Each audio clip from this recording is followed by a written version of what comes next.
जिसके जीवन में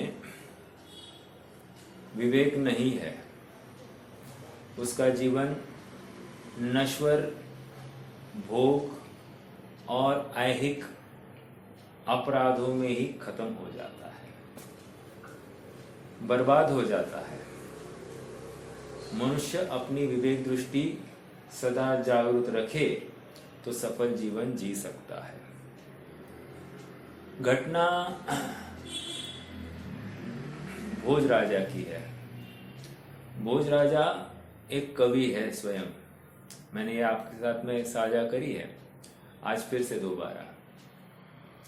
और रात में बैठे हैं अपने महल में और एक रचना कर रहे हैं, वसंत तिल का छंद की रचना कर रहे हैं। चेतो हरा युवतय सुहृदोनुकूला,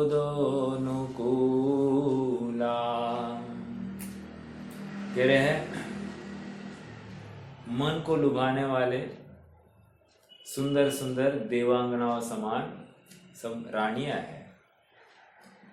सद्बांधवा प्रणति गर्भगिरीच्छ भृत्या। सद्बांधव है, ये किले, ये महल सब उत्कृष्ट है, सब कुछ up to date, everything is full and fine, perfect है मेरा जीवन। हाँ, पत्नियां अनुकूल, बंधु अनुकूल, प्रजा अनुकूल, हाँ, राज्य अनुकूल, सब कुछ अनुकूल, व्यवस्था है सब यथावत। गर्जन्ति दन्ति निवहास्तरलास्तुरंगा।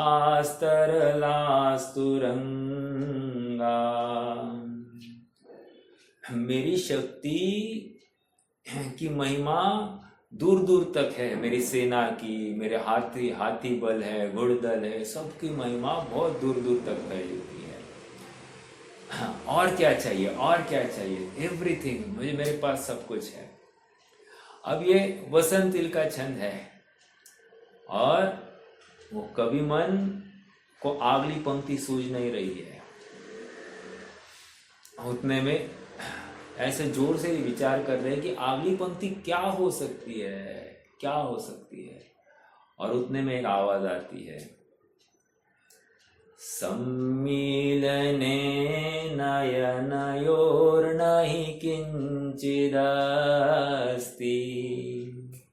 कह रहे हैं आंखें झपक कर खुलने तक का समय है, इतने में आंखें झपकने से पहले था और अगले समय में नहीं है।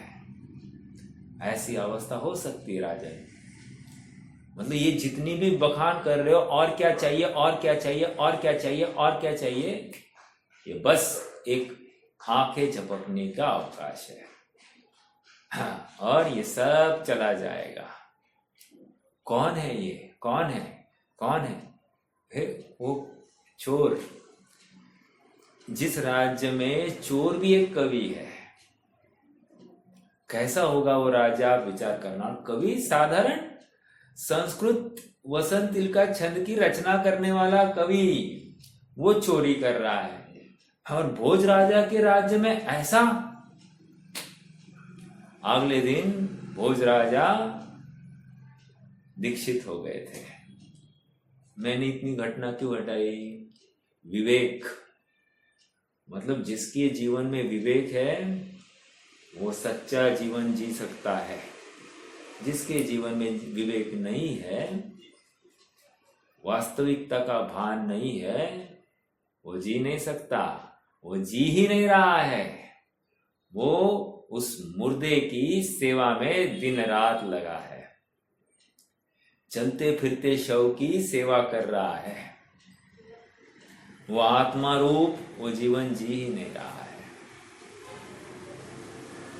गंभीरता से विचार करना, हम जो कुछ कर रहे हैं, क्यों कर रहे हैं, इसका प्रयोजन क्या है। जैसे लोक में कहा जाता है ना, वर्क इज वर्शिप। सचमुच ऐसा लगता है क्या, वर्क इज वर्शिप? मतलब देखो, शब्द वाक्य मतलब इस उक्ति में बहुत बड़ा सार है। जो तुम करते हो वो अत्यंत अत्यंत मनोभाव से करो, वही भक्ति है। हमको ऐसा लगता है क्या, मतलब झाड़ू भी लगाया जाए बहुत विवेक से, जागृति से, जीव दया की भावना से लगाया जाना चाहिए। तो उसमें हमने भक्ति की है भगवान की, हमने धर्म की भावना भाई है। ऐसा हुआ है क्या, हमने भोजन बनाया, भोजन में वहां पर हिंसा की बात हो रही है या अहिंसा की बात हो रही है, गंभीरता से विचार करना। अर्थात वहां पर भी यदि मेरी धर्म भावना नहीं है, मेरा विवेक नहीं है, तो इट्स नॉट वर्शिप, वो भक्ति नहीं है, अभक्ति है। हाँ, बहुत सारे चिंतन की अपेक्षा रखता है। जैसे मान लो,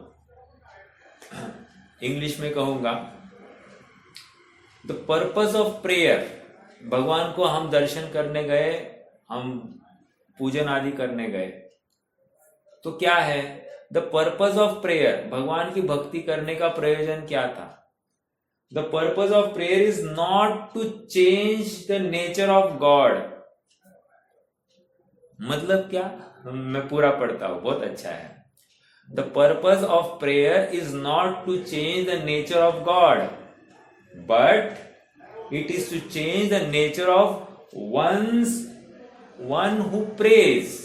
मतलब क्या, जो भक्ति कर रहा है, जो पूजन कर रहा है, उसकी जीवनचर्या को बदलने की चेष्टा है, भगवान को बदलने की बात नहीं है, भगवान की प्रकृति बदलनी नहीं है। जबकि मैं भगवान के पास जाता हूं, कुछ मनोकामना की बात होती है क्या? अर्थात भगवान का नेचर बदलने की बात नहीं, भगवान मेरा ये काम हो जाए मतलब मैं भगवान से कुछ अपेक्षा रख रहा हूं ना, और यही अपराध है। मैं भगवान को बदलना चाहता हूं लेकिन स्वयं बदलना नहीं चाहता, तो ये अपराध है, ये अविवेक है, सच्ची भक्ति नहीं है, और ये नियम से बंध का कारण है। ऐसा बंध येन केन प्रकार से प्रत्येक क्षण में, प्रत्येक विकल्प में, प्रत्येक कार्य में मैं करते ही जा रहा हूं। चाहे वो धर्म की कल्पना हो, अधर्म की तो बात ही क्या करना, लेकिन धर्म के नाम पर जो जो मेरी चेष्टाएं चलती है, वे सब बंध का कारण है। आज एक बहुत अच्छी बात सुन रहा था, आप सबके साथ में साझा करूं।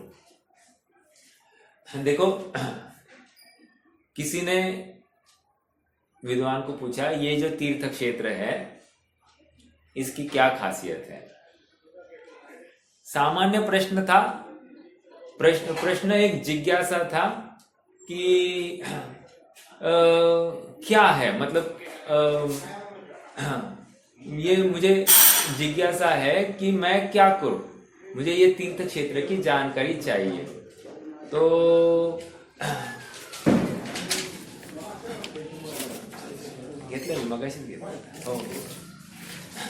तो मैं एक तीर्थ क्षेत्र की मैं जानकारी लूं, तो जानकारी के अपेक्षा वो ये कह रहे हैं, विद्वान ने प्रश्न कहा, तुम तीर्थ क्षेत्र की जानकारी क्यों चाहते हो? तुम तीर्थ क्षेत्र की जानकारी क्यों चाहते हो? तो कह रहे कि नहीं, जानकारी चाहिए, तो क्या होता है क्या नहीं होता है ये समझना चाहिए। तो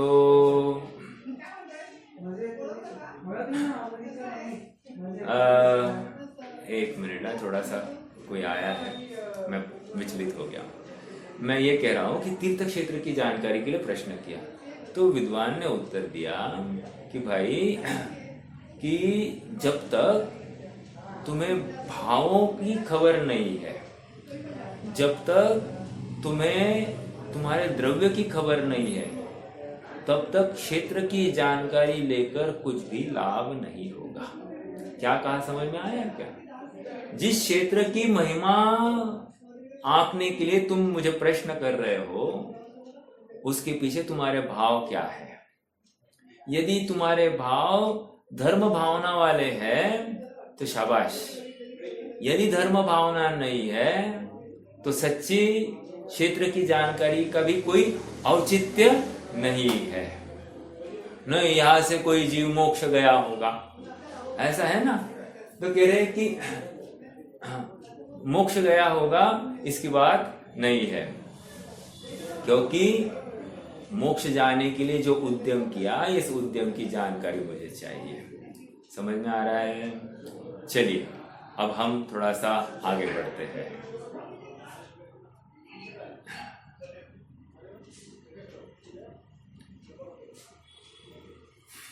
गाथा 189।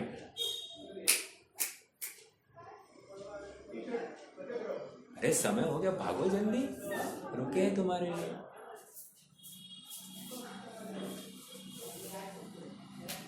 देखो गाथा 189 पेज नंबर 407, 407। विगत गाथाओं में निश्चय व्यवहार की संधि पूर्वक अनेक प्रकार से संबंधित विषय वस्तु को प्रस्तुत किया गया।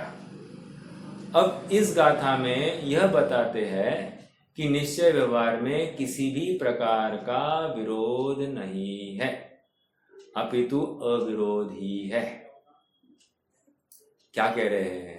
विगत गाथाओं में निश्चय व्यवहार की संधि पूर्वक अनेक प्रकार के संबंधित विषय वस्तु को प्रस्तुत किया गया। क्या विषय वस्तु आई थी? बंध का कर्ता कौन है? एक अपेक्षा कहा कि द्रव्य कर्म का करता है और भाव कर्म का करता है, अर्थात जीव अपने परिणाम का करता है और द्रव्य कर्म स्वयं में बनता है। ये सब कथन निश्चय में से है, राइट? हाँ, और व्यवहार की बात कहते कि जीव ने द्रव्य कर्म को बांधा, ये असद्भुत व्यवहार से हम कह रहे हैं। ये इतनी सी बात आई थी, राइट?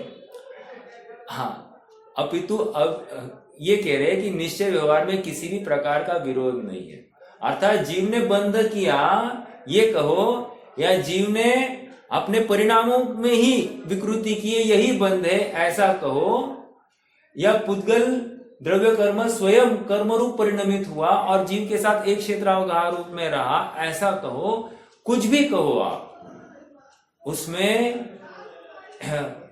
बराबर व्यवस्थित क्रिया है, अर्थात जिस द्रव्य का काम उसी द्रव्य में हो रहा है, लेकिन निमित्त नैमित्तिक संबंध इतना घना है कि काल प्रत्याशक्ति दिखने से ऐसा कहने में आता है कि ये जीव का परिणाम हुआ, इसलिए यहाँ पर कर्म में ऐसी अवस्थाएं हो गई, या इस कर्म का उदय आया इसलिए जीव के ऐसे परिणाम हुए, ऐसा कहा जाता है निमित्त मात्र, लेकिन है नहीं। ठीक है, देखो गाथा पढ़ेंगे। एसो बंध समासो जीवाणं निश्चयेन नेदिष्टो अर्हन्ते हि जदीणं व्यवहारो अन्नहा बणिदो। यह बंध का संक्षेप जिनवर देव ने यति वृंद से नियत नय से कहा है, व्यवहार इससे अन्य है। क्या कहा? फिर से, यह बंध का संक्षेप जिनवर देव ने यति वृंद से नियत नय से कहा है, व्यवहार इससे अन्य है। गाथा बहुत सरल है, ऐसा लगता है नहीं इसमें कुछ विशेष होगा। क्या कहा है? एसो बंध समासो जीवाणं निश्चयेन निर्दिष्टो, इतनी सी बात कही है। एसो बंध समासो, हाँ, समासो संक्षेप, समासो संक्षेप, ऐसे बंध का संक्षेप जीवाणम जीव का निश्चयेन निर्दिष्टो, निश्चय से निर्दिष्ट किया है, कथन किया गया है। अरहंतिहिम, अरहंत के द्वारा, व्यवहारो अन्नहा बनिदो, और और व्यवहार इससे अन्य है। मेरा प्रश्न है, फिर से, पहले भी पूछा है मैंने आप सबसे, आज फिर से पूछूंगा। प्रश्न ये है, वस्तु में निश्चय व्यवहार है कि नहीं है?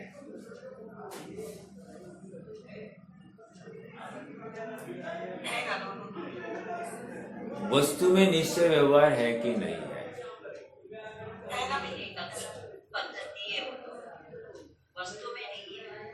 हाँ, वस्तु में नहीं है, वस्तु का कथन करने की पद्धति है। वस्तु तो वस्तु ही है। हाँ, अगर अगर नहीं नहीं, ममता भाभी का कहना यह है, जैसे द्रव्य नय पर्याय नय, या ईश्वर नय अनीश्वर नय, है ना? तो इसमें क्या है, एक कथन निश्चय का है, एक कथन व्यवहार का है। वो धर्म है, याद रखना, धर्म तो स्वभावगत है। हाँ, बट वस्तु में निश्चय व्यवहार नहीं है। वस्तु में धर्म तो निश्चय से ही है, मतलब वो स्वभाव है वो वस्तु का, लेकिन उसका निरूपण कोई एक विशिष्ट नय कर रहा है, एक अपेक्षा कर रही है, और इस धर्म का कथन एक निश्चय कथन कर रहा है, और व्यवहार धर्म का कथन वो व्यवहार नय कर रहा है। व्यवहार धर्म का कथन व्यवहार नय कर रहा है। निश्चय नय और व्यवहार नय ये वस्तु में नहीं है। समझ में आया? थोड़ी सी बारीक बात है, अपेक्षा आपकी वही होगी तो कोई विरोध नहीं है, बट वस्तु में नहीं है। वस्तु का निरूपण उस प्रकार से किया जाता है। क्यों? क्योंकि ऐसे धर्म पाए जाते हैं। ओके, मतलब अभी जैसे अपने को मनुष्य कहा जा रहा है, राइट? इस जीव को मनुष्य कहा जा रहा है ना, तो क्यों कहा जा रहा है? क्योंकि मनुष्यपने रूप व्यवहार इस जीव का पाया जा रहा है, इसलिए मनुष्यपने का आरोप हो रहा है। अब वो असद्भुत व्यवहार हो, कोई प्रॉब्लम नहीं, लेकिन हो रहा है, राइट? निमित्तभूत कर्म को देखकर हम ये जीव का कथन कर रहे हैं। चलिए, हाँ, मैंने इतनी बात क्यों कही? निश्चय व्यवहार वो वस्तु में धर्म है, और उनका निरूपण करने वाली शैली जो है वो निश्चय नय और व्यवहार नय है। एक आगे बढ़ते हैं, देखो अपन भाव को पढ़ेंगे। अनंत भगवान ने गणधरादि यतियों के समक्ष निश्चय नय से जीवों के बंध का संक्षेप विवरण उक्त प्रकार से प्रस्तुत किया है, पर व्यवहार नय का कथन इससे भिन्न कहा है। इतनी सी बात है। निश्चय नय से वस्तु के जीव के बंध का विवरण किया है। मतलब क्या? उनको ये कह रहे हैं कि जीव ने ही ये परिणाम करके बंध किया है। ओके, आगे आचार्य अमृतचंद्र इस गाथा के भाव को इस प्रकार स्पष्ट करते हैं। राग परिणाम ही आत्मा का कर्म है, और वही राग परिणाम पुण्य पाप रूप द्वैत है। अमृतचंद्र की बात चल रही, क्या कह रहे हैं? राग परिणाम ही आत्मा का कर्म है, और वही राग परिणाम पुण्य पाप रूप द्वैत है। मतलब क्या कह रहे? कोई बताएगा क्या? हाँ, राग परिणाम ही आत्मा का कर्म है। कर्म मतलब क्या लेना है यहां पर? कौन बताएगा? राग परिणाम आत्मा का कर्म है। हाँ, विकारी भाव तो है ही, बिल्कुल सही है। मेरा अपेक्षित उत्तर थोड़ा सा अलग है। हाँ, कार्य कार्य, राइट। कार्य मतलब कर्ता, कर्म, करण, संप्रदान, अपादान, अधिकरण। ये षटकार की व्यवस्था में कर्ता ने इस कर्म को किया, अर्थात उस कार्य को किया। तो कर्ता कौन? आत्मा।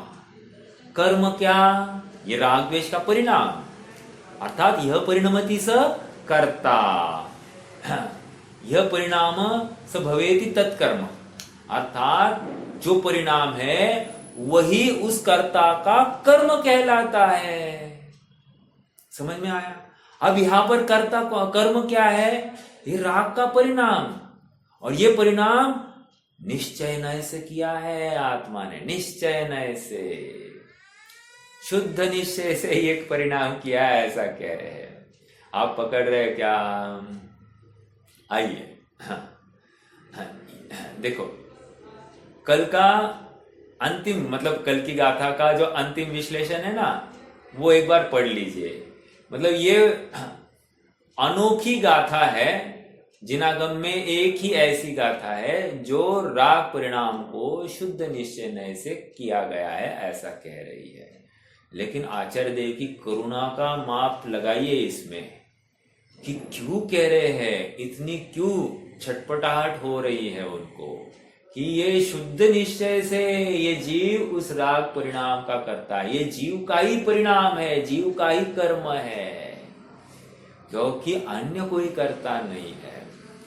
एक बात। तो दूसरी बात, अगर ये शुद्ध निश्चय नहीं से है तो मैं ही कर रहा हूं, तो फिर तकलीफ क्या है? मैं अन्य कुछ नहीं कर रहा हूं, तो आप मुझे प्रेरणा क्यों कर रहे हो कि ये परिणाम मत करो? ये प्रेरणा नहीं करनी चाहिए थी। बिल्कुल सही है, बिल्कुल सही है, ये प्रेरणा तो नहीं करनी चाहिए थी। लेकिन सुनना, तुझे आकुलता हो रही है क्या? ये जो परिणाम होते हैं उस समय में तुझे आकुलता होती है क्या?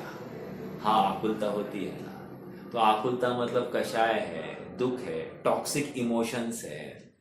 और जब टॉक्सिक इमोशंस है, उससे निश्चिंतता तो बिल्कुल नहीं होती है। हाँ हाँ, नहीं होती, बराबर है ना।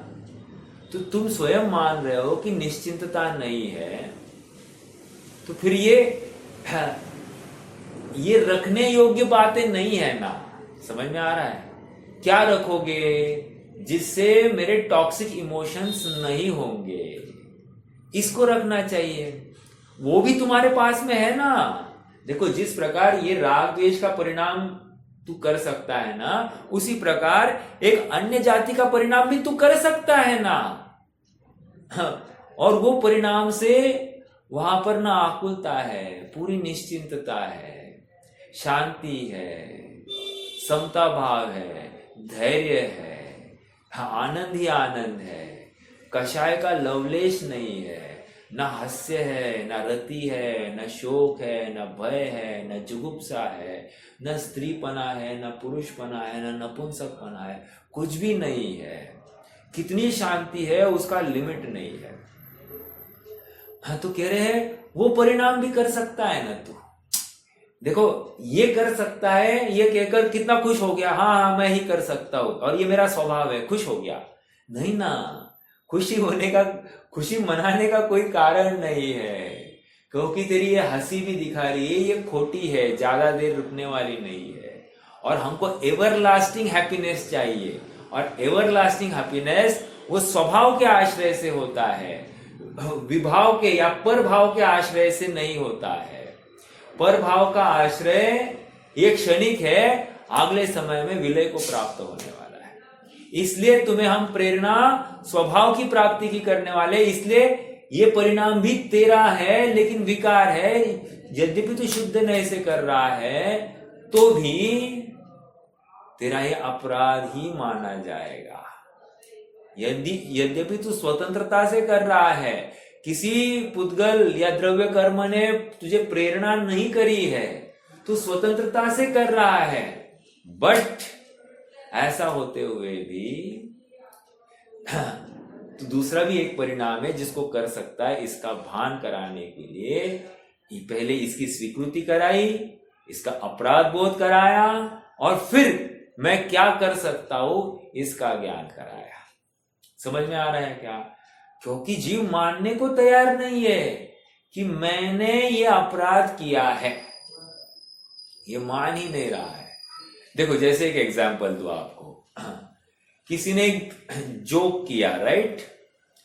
तो जोक किया तो हमको हंसने को आता है कि नहीं?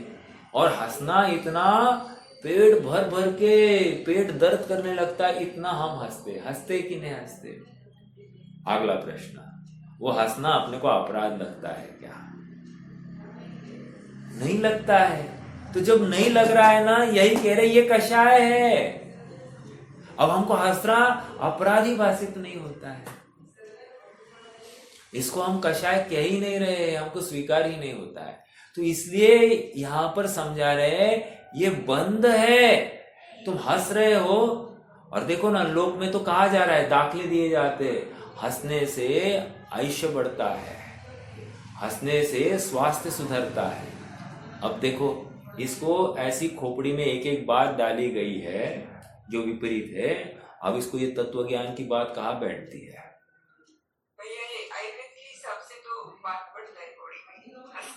अच्छा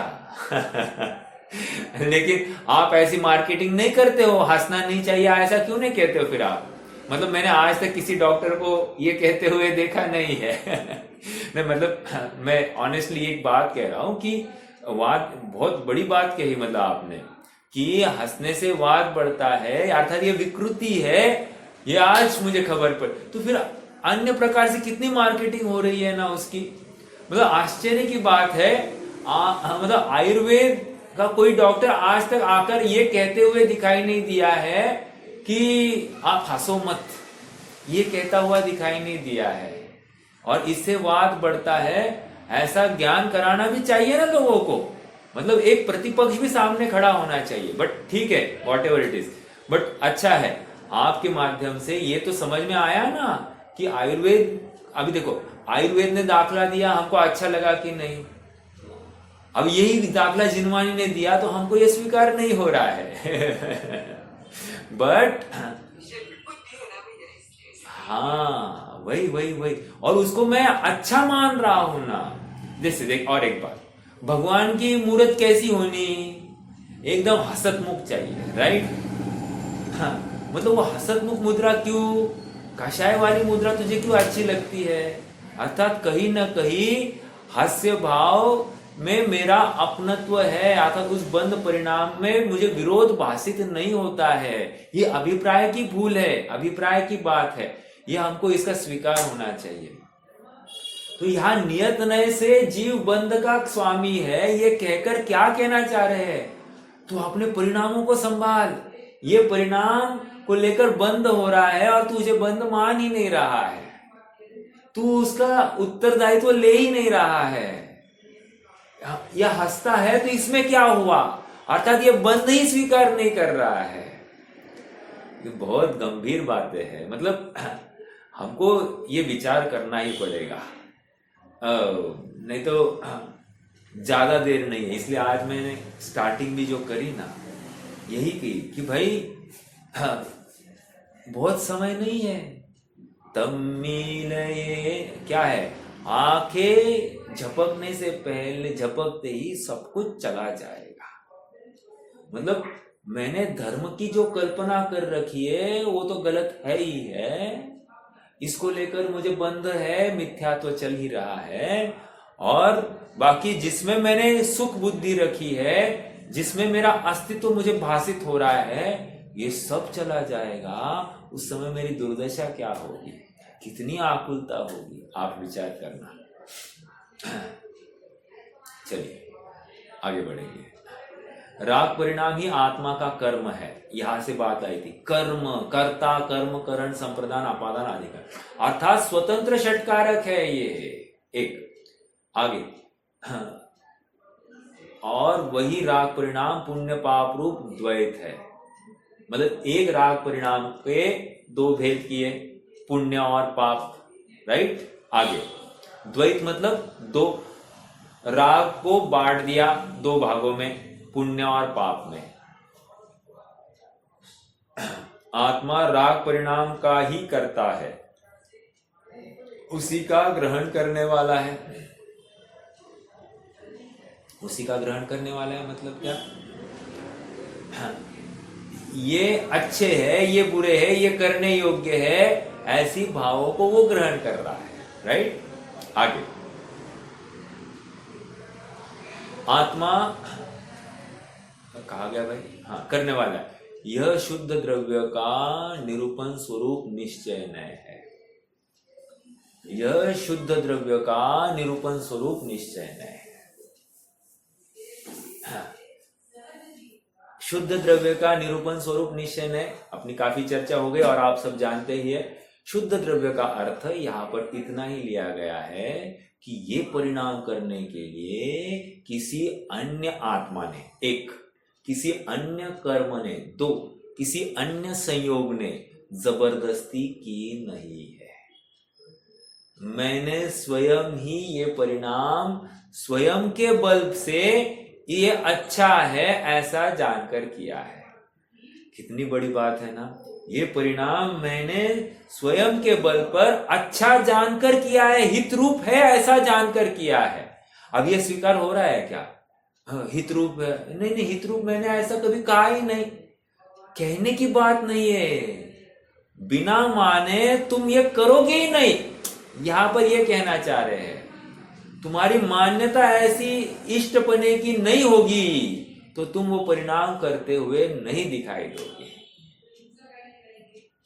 समझ में आ रहा है क्या? एक छोटा सा उदाहरण लूं क्या? उदाहरण लेता हूं तो और बात पकड़ में आएगी। हाँ, अपन भोजन कर रहे हैं, ठीक है?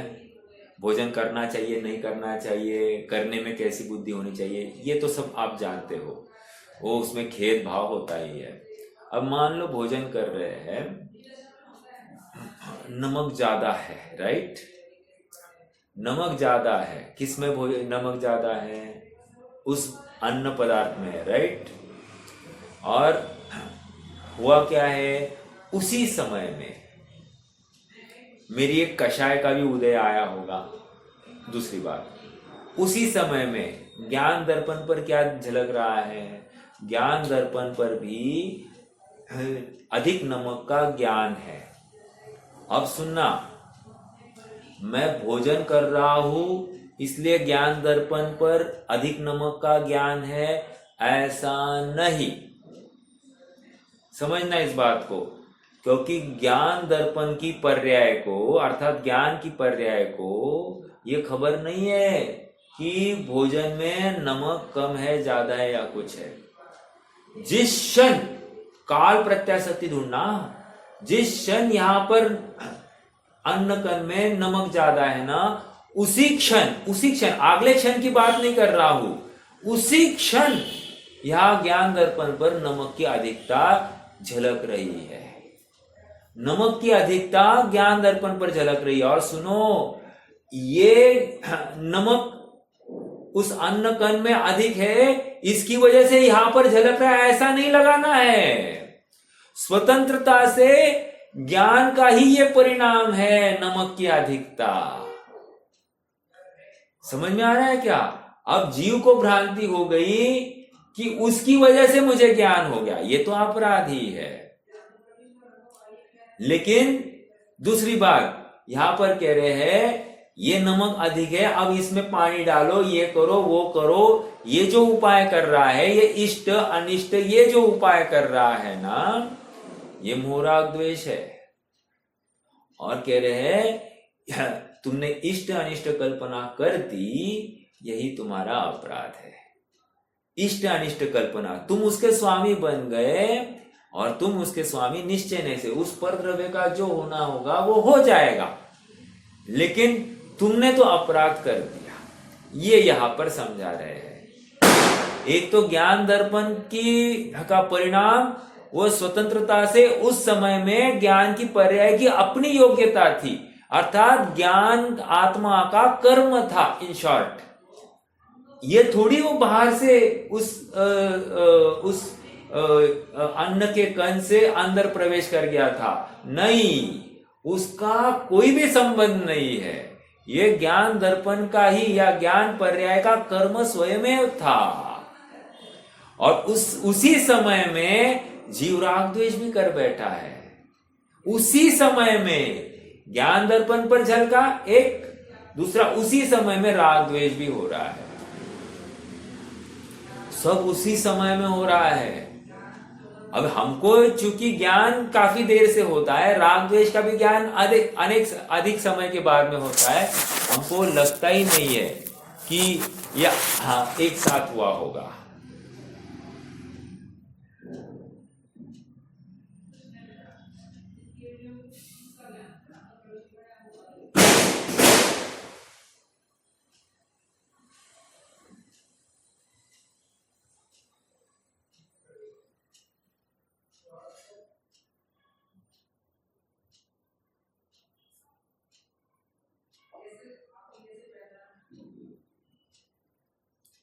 क्या कहा?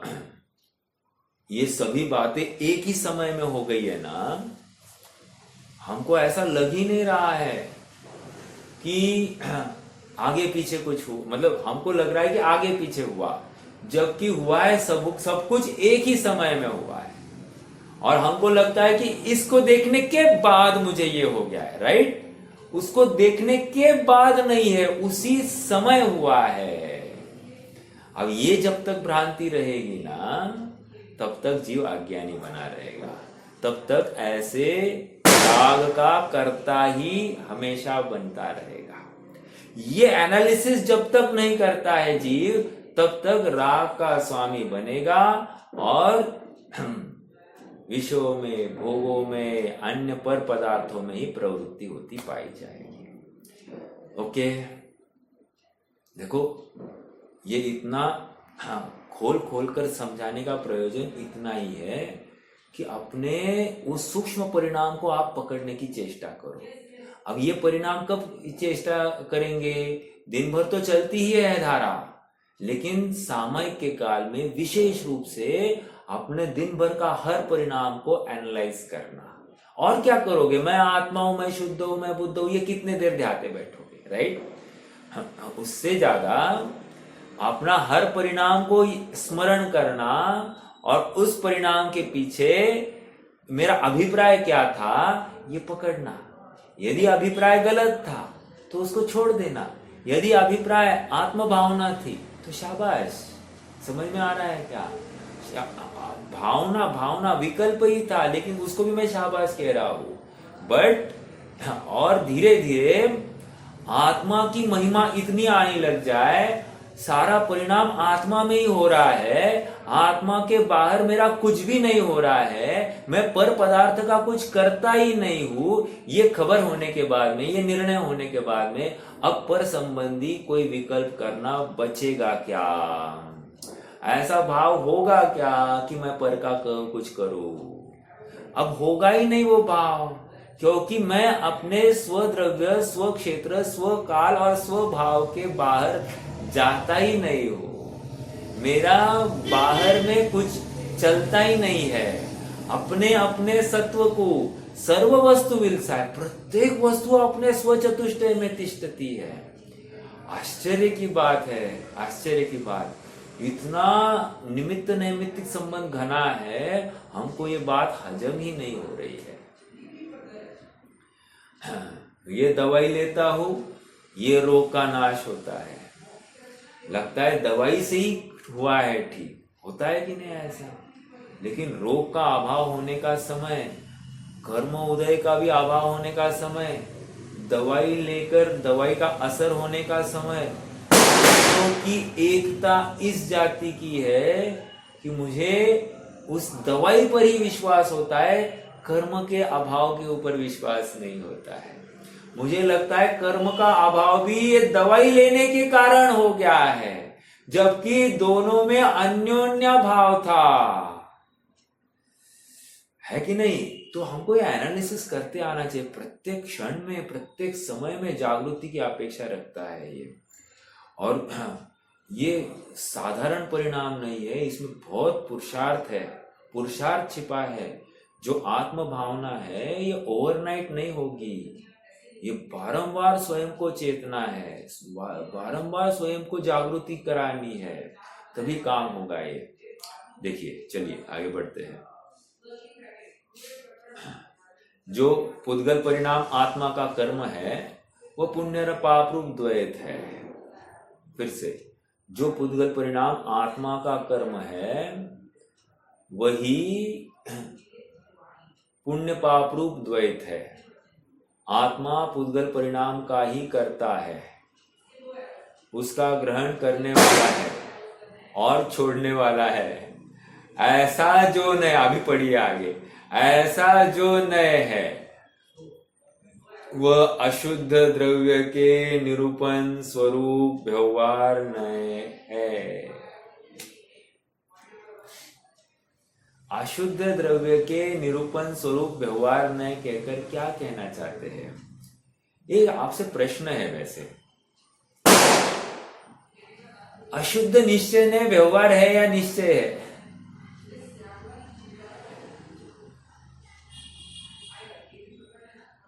अशुद्ध निश्चय ने व्यवहार है या निश्चय है?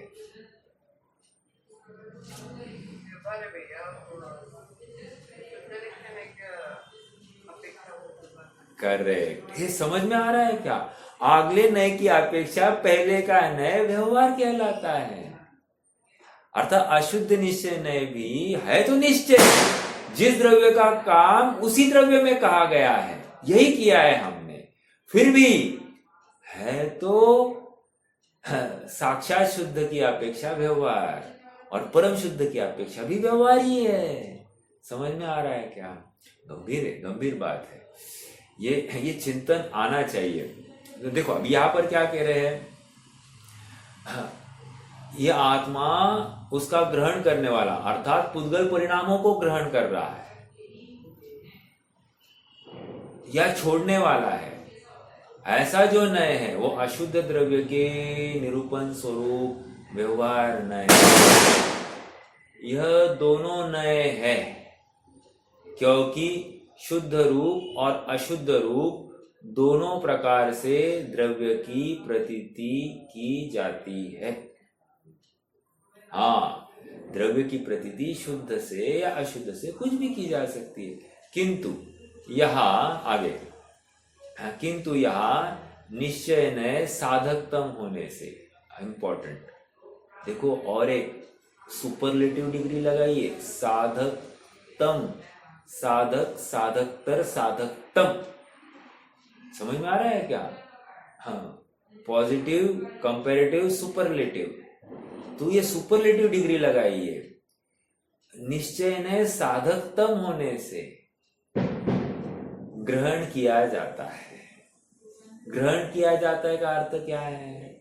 ग्रहण किया जाता है अर्थात इसमें अपनत्व स्थापित करने, अर्थात इसके विषय में अपनत्व स्थापित करना है। निश्चय नय में अपनत्व नहीं स्थापित करना, निश्चय नय ने जिस विषय को दिखाया उस विषय में अपनत्व करना है, और जैसा है वैसा विषय को ग्रहण करना। तुम्हारी कल्पना से ग्रहण करोगे। आत्मा को ध्यान के लिए कहा है, हाँ मैं आत्मा को ध्यान रहा हूं, हाँ तो निश्चय नहीं कहा शुद्ध हो बुद्ध हो ऐसा आत्मा को ध्यान रहा हो। तू कल्पना कर रहा है लेकिन प्रतीति नहीं हो रही है, अपनत्व स्थापित हो ही नहीं रहा है। जैसे एक लड़की है, लड़की का किसी एक लड़के के साथ में प्रेम संबंध है, और माता पिता ने उसकी इच्छा के विरुद्ध उसकी शादी दूसरे लड़के के साथ में कर दी है। अब मेरा प्रश्न है, लड़की अपना समर्पण कहाँ दे रही है? अर्थात अपने पतित्व की भावना उसकी कहाँ पर है? वो बैठी है जिससे शादी हुई है उसके घर में, और अपने तो पड़ा है उस लड़के के साथ में। ऐसा होता है कि नहीं? तो ऐसा हो सकता है। हमारी भी तकलीफ यही है, हम बैठे हैं आत्म भावना की, आत्मा की माला फेरते हुए, मैं शुद्ध हूं, मैं बुद्ध हूं, ऐसा करते हुए। यस, ये कह रहे हैं। हाँ, शादी तो कर दी है आत्मा के साथ में, लेकिन अपनत्व कर रहे हैं उस शरीर के साथ में, उस पुण्य के साथ में, राग द्वेष के साथ में अपनत्व स्थापित कर बैठे हैं। अब कैसे काम होगा, समझ में आ रहा है क्या? तो निश्चय नय का विषय मतलब निश्चय नय के विषय को ग्रहण करना, अर्थात निश्चय नय को ग्रहण करना मतलब निश्चय नय जिस विषय को दिखा रहा है, अर्थात जिस आत्मा को दिखा रहा है, उसी आत्मा में अपनत्व करना। उससे कम आत्मा में भी अपनत्व मत करो, उससे ज्यादा आत्मा में भी अपनत्व मत करो। अन्यूनम अनतिरिक्तम, जितना है उतना ही करना। समझ में आ रहा है क्या? अधिक करोगे तो तुमने अपनी डेढ़ अकल चलाई, कम करोगे तो भी डेढ़ अकल चलाई। तुमने भगवान के अनुसार प्ररूपण नहीं किया, वस्तु स्वरूप के अनुसार तुम्हारी प्रवृत्ति नहीं है, तुम्हें वस्तु अलग रूप से भाषित हो रही है, अर्थात तुमने अपनी कल्पना में गलत धारणा की है, अर्थात तुम्हारी वस्तु संबंधी धारणा गलत है, तो तुम्हें गलत वस्तु की ही प्राप्ति होगी, सच्ची वस्तु की प्राप्ति नहीं होगी। नहीं, हम तो बहुत प्रयास कर रहे, प्रयास से हमारा प्रयोजन नहीं है, यथार्थ प्रयास से प्रयोजन है। समझ में आ रहा है क्या? हाँ, देखो, किसी को कोई वृक्ष काटने के लिए 9 घंटे दिए गए, 2 जन है, 2 वृक्ष है, एक जन ने 8 साढ़े 8 घंटे खाली अपना जो कुल्हाड़ी है उसको ही धार दे रहा है, 8.5 घंटे, और एक आदमी डायरेक्टली गया और धमाधम वो कुल्हाड़ी चला रहा है। अब मेहनत कौन ज्यादा कर रहा है?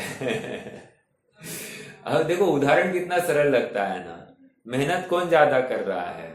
दिख रहा है जो पहले मिनट से कुल्हाड़ी लगा रहा है, प्रहार कर रहा है वृक्ष पर, और वृक्ष तो टूटा नहीं है। 9 घंटे हुए तो भी वृक्ष टूटा नहीं है, और ये देखो गया और 5 मिनट में इसने वृक्ष को तोड़ दिया है। प्रश्न ये है, मेहनत किसने ज्यादा करी है? मतलब हमारा यहाँ पर शारीरिक तुम्हारी कितनी प्रवृत्ति हुई है इससे कुछ भी लेना देना नहीं है। तुमने यथार्थ निर्णय पूर्वक कैसे प्रयास किया है उसकी तरफ हमारा सारा देखना है। हाँ, मतलब यहाँ पर श्रम अर्थात यथार्थ सोच, श्रम अर्थात यथार्थ विवेक, विवेक जागृत होकर हम जो कार्य करते हैं उसको ही यहाँ पर यथार्थ प्रयास किया गया है, मेहनत की गई है, ऐसा कहा जाएगा। देखो, किंतु यहाँ निश्चय ने साधकतम होने से ग्रहण किया जाता है, क्योंकि साध्य के शुद्ध होने से द्रव्य के शुद्धत्व का द्योतक अर्थात प्रकाशक होने से निश्चय न ही साधकतम है, किंतु अशुद्धत्व का द्योतक व्यवहार न साधकतम नहीं है।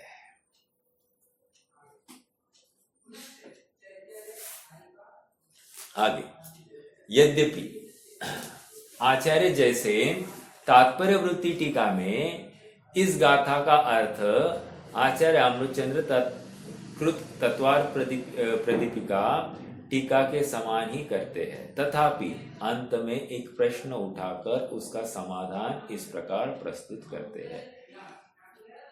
देखो अभी प्रश्न, यह प्रश्न है कि आत्मा रागादि को कर्ता भोगता है, ऐसा लक्षण वाला निश्चय ने कहा, वह उपादेय कैसे हो सकता है? सरल सरल प्रश्न है, क्योंकि हमने ये सुना है निश्चय ने उपादेय है, तो निश्चय नय का विषय उपादेय है, तो ये रागादि का कर्ता भोक्ता करने वाला आत्मा निश्चय से है, तो ये उपादेय कैसे हो गया? इतना सरल प्रश्न है। उत्तर। उसके उत्तर में कहते हैं कि आत्मा राग आदि को ही करता है, द्रव्य कर्म को नहीं। एकदम लॉजिकल। यहाँ पर कौन सा आत्मा दिखा रहे हैं आपको मुझे बताना है। आत्मा राग आदि को ही करता है, द्रव्य कर्म को नहीं करता। बोलिए कौन सा आत्मा दिखाया?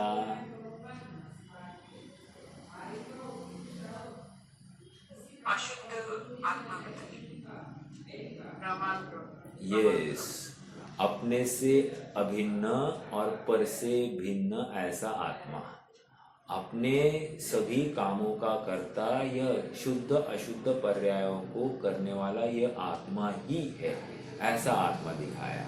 समझ में आया? देखो फिर से इसके उत्तर में कहते हैं कि आत्मा राग आदि को ही करता है, द्रव्य कर्म को नहीं करता, अर्थात पुद्गल को नहीं करता, अपने ही परिणामों को कर रहा है। राइट? तो अपने परिणामों को करता है, ये कोई प्रॉब्लम नहीं, ये शुद्धता है आत्मा की। आत्मा की शुद्धता क्या कही? अपने परिणाम को किया, अपनी परिणाम अपनी सीमा का उल्लंघन नहीं किया, यही शुद्धता है। अर्थात लाख चाहकर भी इसने क्रोध किया, मान किया, लेकिन आत्मा ने बाहर के पदार्थ का कुछ नहीं किया है। उसने अपने ही काशायिक भाव, टॉक्सिक इमोशन से आकुलता की है, उस स्वयं अपने फल को प्राप्त हो गया है। उसने बाहर कुछ भी नहीं किया है। मतलब मान लो मैंने किसी को चाटा जड़ दिया, राइट? तो आत्मा हुए बिना ये चाटा जड़ा जा सकता है क्या? यद्यपि आत्मा ने परिणाम किया है चाटा जड़ने का, और देखो हाथ भी ऐसा चाटा जड़ दिया है, राइट? उस समय आत्मा के प्रदेश भी हिल रहे हैं, लेकिन सुनो, आत्मा के प्रदेश हिल रहे हैं, लेकिन चाटा जो जड़ा गया है ना, ये आत्मा का परिणाम मात्र है। आत्मा ने किसी पुद्गल को हाथ तक लगाया नहीं है, ये कह रहे हैं यहां पर। आत्मा परिणाम कर सकता है, हम मान रहे हैं ना, और इसी को अशुद्ध या असद्भुत व्यवहार से पर का कर्ता या भोक्ता कहा गया है, कोई प्रॉब्लम नहीं है। अशुद्ध असद्भुत व्यवहार से कहा है, लेकिन निश्चय से तो मैं अपने ही परिणामों में मुझे आकुलता हुई, बस मैंने उसको वो चाटा मारने का परिणाम किया, और क्रिया भी, अर्थात उस परिणाम में वो क्रिया का परिणाम भी मैं ही कर रहा हूं, ये भी माना, लेकिन मैंने चाटा जड़ा है ये बात नहीं है। समझ में आया? चाटा तो वो पुद्गल दूसरे पुद्गल को जाकर धड़क गया, और उस पुद्गल को ऐसी जानकारी हो गई, वो अलग बात, लेकिन मैंने तो मात्र परिणाम और वो क्रिया का परिणाम कर रहा हूं। मैं उस शरीर की क्रिया का कर्ता नहीं हूं, या नवीन द्रव्य कर्म के बंध का कर्ता नहीं हूं, ये कह रहे यहां पर। आगे कहा गया भाई? हाँ, रागादि का ही कहा गया, द्रव्य कर्म को नहीं करता, रागादि ही बंध के कारण है जब जीव ऐसा जानता है। कौन से रागादि? आत्मा में जो परिणाम, जो टॉक्सिक इमोशंस हुए हैं, मोह राग द्वेष का परिणाम हुआ है। मैंने द्रव्य कर्म का कुछ किया नहीं, ना पर द्रव्य का कुछ किया, न संयोगों का कुछ घटबड़ की है, मैंने मात्र अपने परिणाम किए हैं। अब मेरे ये परिणाम बाहर में कार्यकारी ही नहीं है। समझ में आया क्या? रागादि ही बंध का कारण, रागादि का रिएक्शन आता वो भी कुछ गलती जाएगा, जो रिएक्शन अपना आता है रागादि से, हाँ, वो कुछ गलती जाएगा। ये समय सार की भाषा है, ये समय सार की भाषा है। यहाँ पर कह रहे हैं नहीं, जो परिणाम मेरा हुआ है वो स्वतंत्रता से मैंने किया है, सामने वाले ने मेरे ऊपर जबरदस्ती नहीं की है, मैंने अपनी सामर्थ्य से किया है। देखो समय सार क्या कहता है? समय सार में ये आता है कि उसको देखकर हुआ ना तो उसके खाते में डाल दो, समय सार ये कहता है। यहाँ कह रहे नहीं, जैसे अगर आप हाँ बोलिए। आपने बोला ना, मैंने किसी को थप्पड़ मारा तो थप्पड़ मारने की क्रिया वो जड़ में जाएगी। हाँ क्रिया तो जैसे रिएक्शन, किसी गुस्से का जो रिएक्शन आता वो किस में जाएगा? वो सद्रव्य में जाएगा कि कुछ जड़ में जाएगा? देखो, हमको क्या दिखाई दे रहा है? हमको शरीर दिखाई दे रहा है। तो जो शरीर दिखाई दे रहा है वो तो शरीर के खाते में डाल दो। एक, आंखें लाल हो गई है, कंपन हो रहा है, तो ये सब क्या है? शरीर के खाते में डाल दो। आत्मा का जो कषाय है, अर्थात जो काशायिक भाव है, आकुलता है, क्रोध आदि भाव है, या रेस्टलेसनेस है, ये आत्मा में डाल दो। समझ में आ रहा है क्या? आत्मा की जो आकुलता है, अभी क्या हो रहा है मैं आपको बताऊं। शरीर के साथ में इतनी तादात्म्यपना है अपना। तादात्म्य मतलब क्या? जो शरीर में हुआ है इमीडिएटली मुझे ही हुआ है ऐसे लग रहा है। अब हमको एक कदम आगे बढ़कर अब क्या करना है? शरीर का कार्य शरीर तक रखना है और उससे भिन्न आत्मा को अलग पाड़ना है। और आत्मा में ये जो आकुलता है ना, ये आत्मा की आकुलता है, शरीर का कंपन शरीर में है। ऐसे दो भिन्न पदार्थ देखने की अपना यत्न करना है।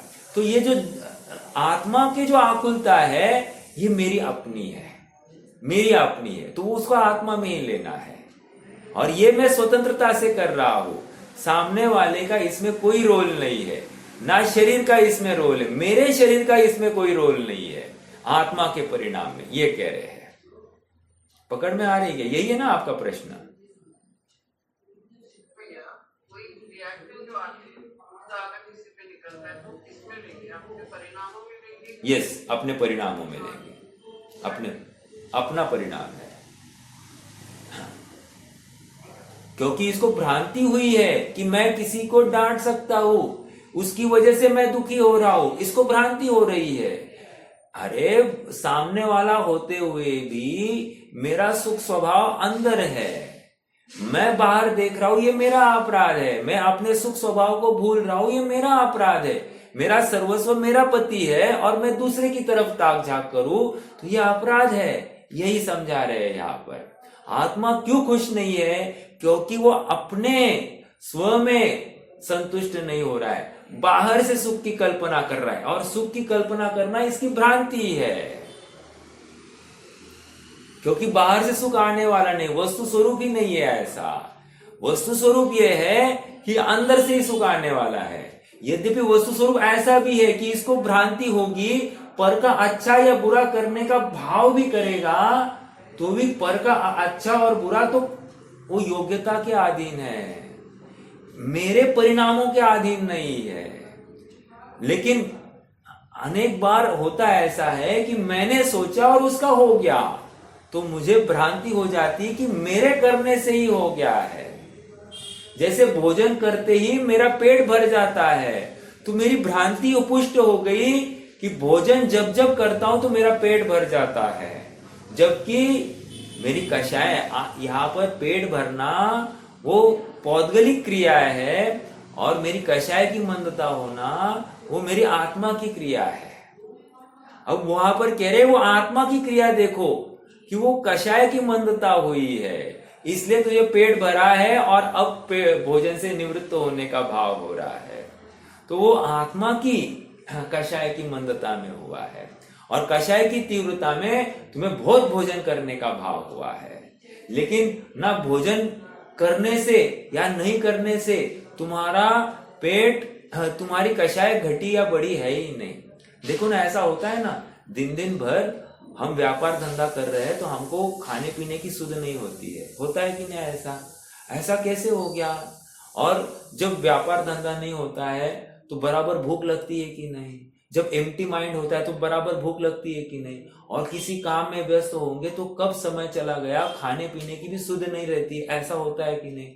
इसका मतलब भोजन से मेरे कषाय की हीनाधिकता का कोई संबंध नहीं है। कषाय की हीनाधिकता स्वतंत्रता से आत्मा में ही हो रही है, अर्थात उसके उपयोग के अनुसार, उसकी रुचि के अनुसार वो घटित होती है। अर्थात स्वरूप संबंधी भ्रांति जितनी ज्यादा उतनी कषाय अधिक होती पाई जाएगी।